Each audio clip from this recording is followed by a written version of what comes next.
శ్రీమాత్రే నమ. జై గురు దత్తాత్రేయ నమ. ఈ వీడియోలో మనం మీనరాశి వారికి అక్టోబర్ 2వ తారీఖు అనగా విజయదశమి నుంచి వీరి జీవితంలో ఉన్నత స్థాయికి ఎదగాలంటే ఏ ప్రయత్నం ద్వారా వీళ్ళ జీవితంలో విజయం సాధించవచ్చు అన్న విషయాన్ని ఈ వీడియోలో తెలుసుకునే ప్రయత్నం చేద్దాం. సాధారణంగా విజయదశమి రోజు మనం ఒక సంకల్పంతో ఏదైనా ఒక పని కొత్తగా ప్రారంభించినప్పుడు ఆ పని మన జాతకంలో ప్రస్తుతం ఉన్నటువంటి గోచార స్థితికి అనుగుణంగా ఏదైనా గ్రహాలు అనుకూలంగా ఉంటే ఆ గ్రహానికి సంబంధించినటువంటి వృత్తి వ్యాపారాల ద్వారా మనం విజయం సాధించే అవకాశం ఉన్నది. అయితే మీనరాశి వారికి ప్రస్తుతం జన్మశని ప్రభావం వల్ల చాలా వరకు వ్యాపారం సంబంధించిందంటే పెట్టుబడి పెట్టి చేసే వ్యాపారాలు ఈ సమయంలో వీళ్ళు ఆలోచించవలసి ఉంటుంది. ఎందుకంటే ఇప్పటికే చాలా వరకు ఆర్థిక పరంగా నష్టపోయి ఉంటారు, చేతిలో రొటేషన్ కూడా తగ్గిపోయి ఉంటుంది. కాబట్టి కొత్తగా రుణ ప్రయత్నాలు చేయకుండా ఉన్న వనరులతోనే జాగ్రత్తగా ఏదైనా కొత్తగా ప్రారంభించవలసి ఉంటుంది. అది కూడా మరి అట్టహాసంగా ఆర్భాటంగా కాకుండా చాలా సింపుల్గా మీరు కొత్త వ్యాపారాన్ని కానీ వృత్తిని కానీ ప్రారంభించడం వల్ల నెమ్మదిగా విజయం సాధించే అవకాశం ఉంటుంది. ఇక్కడ మనకు ముఖ్యంగా ఈ మీనరాశి వారు మరి పెద్ద ప్రయత్నాలు ఏమీ చేయకుండా నెంబర్ 1గా ప్రభుత్వ ఉద్యోగానికి లేదంటే ఏదైనా ఒక రాజకీయ నాయకుల వద్ద మినిస్టర్ల వద్ద ఉపాధి అవకాశాల కొరకు చిన్న స్థాయి గ్రామీణ ప్రాంతాల్లో ఉన్నటువంటి ఉద్యోగాల కొరకు అంటే ఏదైనా గవర్నమెంటు జడ్పీ జిల్లా పరిషత్తు ఇటువంటి చిన్నపాటి రాజకీయ వృత్తులు ఉంటాయి కదా, ఈ మున్సిపల్ కౌన్సిలర్సు జడ్పీ మెంబర్సు ఇటువంటి అంటే ప్రభుత్వానికి అనుబంధంగా ఉంటూ అటు ప్రజాసేవ చేసుకుంటూ నిజాయితీగా ఉన్నటువంటి వృత్తుల్లో కానీ లేదంటే గవర్నమెంట్ సంబంధించినటువంటి సర్వీస్ కమిషను ఈ సివిల్స్ గ్రూప్ 1 సంబంధించిన వాటిలో అంటే ఇక్కడ వృత్తి కారకుడు సర్వీస్ కారకుడు సేవలకు కారకుడు అయినటువంటి శని రాశి యందు ఉంటే ప్రభుత్వానికి సంబంధించినటువంటి రవి అంటే అధికారానికి కానీ ప్రభుత్వ సర్వీస్కి కానీ ఉన్నటువంటి సూర్యుడు సప్తమ స్థానంలో ఉంటూ శని పైన వీక్షిస్తూ ఉన్నాడు.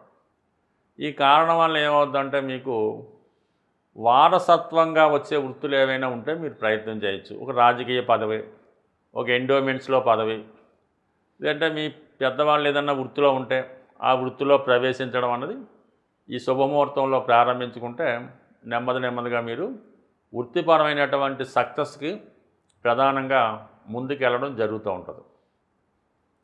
అలాగే సినిమా సంబంధించింది, సినిమా ఇండస్ట్రీలో కళలకి వాటికి శుక్రుడు కారకుడు, శుక్రుడు 6వ స్థానంలో ఉన్నాడు. అంటే మీరు ఏదన్నా ఒక టెక్నీషియన్గా, ఒక డైరెక్టర్గా, లేదంటే ఒక అసిస్టెంట్ డైరెక్టర్గా, ఒక సహాయకులుగా సినిమా రంగంలో ప్రవేశించాలన్నా కూడా అంటే ఇది సాధారణంగా మీనరాశే ఈ సినిమా చలనచిత్ర రంగానికి సినిమా రంగానికి కారణం అవుతూ ఉంటుంది. అంటే వీళ్ళ ఊహ, వీళ్ళ యొక్క క్రియేటివిటీ, ఒక స్క్రీన్ ప్లే, ఒక కథా రచయిత అంటే మీనరాశి వాళ్ళు ఎక్కువగా కథా రచయితలుగా, పాటలు రాసేవాళ్ళుగా, డాన్సర్లుగా, మ్యూజిక్ డైరెక్టర్లుగా ఎక్కువగా రాణించడం జరుగుతూ ఉంటుంది. ఎందుకంటే మీనరాశిలో శుక్రుడు ఉచ్చి పొందుతూ ఉంటాడు. ఈ శుక్రుడు ఉచ్చి పొందడం వల్ల ఏంటంటే వీళ్ళకి సినిమా పరిశ్రమ బాగా కలిసి వస్తుంది. అలాగే గురువు స్వక్షేత్రం, చాలా మంచి అందం, పర్సనాలిటీ, వాక్చాతుర్యం ఇవన్నీ కూడా ఎపీరియన్స్ అన్నీ బాగోవటం వల్ల బుధుడికి నీచరాశి, అది సంభాషణలో మాటల్లో కానీ వాళ్ళ యొక్క భావాల్లో కానీ ఎప్పుడూ సరదాగా ఉండే వ్యక్తిత్వంలో కానీ ఇవన్నీ కూడా అంటే చాలా మల్టిపుల్ రాశి మాట. ఈ మీనరాశి చూడడానికి ఏదో గురువు స్వక్షేత్రం అనుకుంటాం, కానీ దాని బ్యాక్గా మనం పరిశీలించినప్పుడు శుక్రుడి యొక్క ఉచ్చరాశి, బుధుని యొక్క నీచరాశి, అలాగే ధనస్థానంలో రవి ఉచ్చ, ఇన్ని ప్రధాన క్వాలిటీసు ఈ మీనరాశి వారికి ఉండడం వల్ల వీరు కంపల్సరిగా అటు రాజకీయ రంగంలో కానీ అటు సినిమా రంగంలో కానీ ఈ సమయంలో ప్రవేశిస్తే వాళ్ళకి రాణించే అవకాశం ఉంది. అలాగే మీరు న్యాయ వ్యవస్థలో ఎడ్యుకేషన్ సంస్థల్లో కూడా ప్రారంభించవచ్చు. అలాగే వాటి టేకప్ చేసి మీరు ప్రయత్నం చేయొచ్చు. అయితే ఈ రాశిలో ఉన్నటువంటి శని భగవానుడు అతి కష్టం మీద మీ ప్రయత్నం నెరవేరుతుంది. అంటే మంచి క్వాలిటీ వస్తుందన్నమాట. అంటే రాజమౌళి గారి సినిమా తీసినట్టు ఉంటుంది ఈ రాశిలో శని ఉన్నప్పుడు. చాలా లేటుగా ప్రతి విషయాన్ని చాలా పిన్ పాయింట్గా చాలా శ్రద్ధగా 2 సంవత్సరాలైనా 3 సంవత్సరాలైనా చాలా కరెక్ట్గా తీస్తారు. అది కంపల్సరీగా దాని విజయం అన్నది ఎలాగొస్తుందో ప్రస్తుతం మీనరాశి వారు కూడా ఆ విధంగా మీరు ప్రతి పాయింట్ని ప్రతి నిమిషాన్ని ప్రతి దాన్ని జాగ్రత్తగా గమనిస్తూ ప్రతిదీ దగ్గరుండి చూసుకుంటే అంతకన్నా గొప్ప విజయాన్ని ఈ రాశివారు మీరు సాధించే అవకాశం ఉంటుంది. ఎప్పుడు కూడా శని ఎవరు ఊహించినటువంటి విజయాన్ని జీవితంలో జాతకులకు ఇవ్వడం జరుగుతూ ఉంటుంది.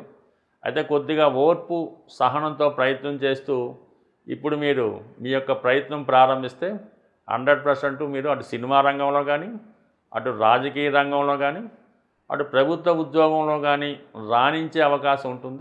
ఈ విజయదశమి సందర్భంగా మీరు కేవలం 1 సంవత్సరంలోనే ఆర్థిక పరంగా మీ యొక్క అభివృద్ధికి ఒక చక్కని పరిహారం అన్నది ఈ వీడియోలో తెలుసుకోండి. అయితే నమ్మకంతో జాగ్రత్తగా మీరు దీన్ని పాటించడం వల్ల మీ యొక్క అభివృద్ధి 100% సక్సెస్ రావడం జరుగుతుంది. మీరు మన మార్కెట్లో ఉన్నటువంటి ఈ ఆవకాయ పచ్చళ్ళు ఉన్నటువంటి జాడీ ఒకటి, అంటే దాన్ని పింగాణితో తయారు చేసినటువంటి జాడీ, అది ఆవకాయ పచ్చళ్ళు వేసుకోవడానికి అది ఉపయోగిస్తుంటారు. ఒక మీడియం సైజు, అంటే మీ యొక్క స్థితిని బట్టి ఒక మాదిరిగా ఇది ఆవకాయ జాడీ చిన్న సైజు తీసుకోండి. దానిపైన ఎరుపు రంగుతో ఒక స్వస్తిక్ గుర్తు పెయింట్ చేయడం కానీ లేదా స్టిక్కర్ కానీ అంటించండి, సరిపోతుంది. అంటే రేపు విజయదశమి రోజే, ఆ రోజు గురువారం వస్తుంది కాబట్టి ఆ రోజు ఆ జాడీలో ఈ కళ్ళు ఉప్పు, అంటే సముద్రం ఉప్పు కొద్దిగా అందులో వేయటం, అంటే మీకు తర్వాత అది ఇబ్బంది పెట్టకుండా ఉండాలంటే ఒక ప్లాస్టిక్ కవర్లో వేసి ఆ ఉప్పు కొద్దిగా పిడికడు ఉప్పు అందులో వేయవలసి ఉంటుంది. అలాగే గోమతి చక్రాలు ఒక 6 అందులో వేయండి.